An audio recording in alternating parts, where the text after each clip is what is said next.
Narito na po ang inyong hinihintay. Time to know what's in and what's pop. Dito lang sa Hot Stuff mula kay Miss Gianna Lianes. Gianna. Maraming salamat, Ali. Kahit pa marami ng streaming platforms, patuloy ang paggawa ng mga dekalidad na pelikulang Pilipino ng local film producers. Umaasa sila na muli pa rin manunumbalik ang panonood ng mga Pinoy sa mga sinihan. Panoorin niyo po ito. Mahigit 2 taon na simula nang magluwag at magbalik normal na ang buhay at pamumuhay ng bawat Pilipino sa global pandemic. Marami na din ang nasa entertainment industry ang muling nabuhay at bumalik sa dating operasyon nito. Bukod dito, naniniwala din sila sa kakayahan at talento ng bawat artistang Pilipino. Ang iba naman ay gumagawa ng pelikula ng kanilang advokasya at gusto lamang na maiparating ang mensahe ng kanilang obra sa maraming Pilipino sa pamamagitan ng pelikula katulad ni J.R. Olinares ng Pinoy Flix sa kanyang upcoming movie na Sagrada Luna.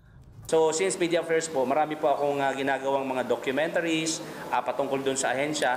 Nakita ako yung mga, sa pag-ikot ko, ang daming mga iba't ibang mga senaryo, no? Lalo na sa Mindanao, sa Surigao, sa Tacloban, lahat, everything.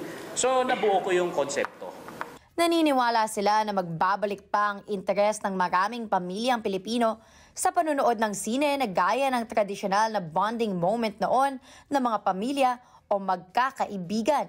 Kamakailan din, inihain ni Senator Ramon Bong Revilla Jr. ang Senate Bill No. 28 na naglalayong matulungan makabangon ang industriya ng pelikulang Pilipino. Layunin ng panukalang batas na ito na bigyan ng fiscal incentive sa proprietors, lessees at operators ng mga sinehan.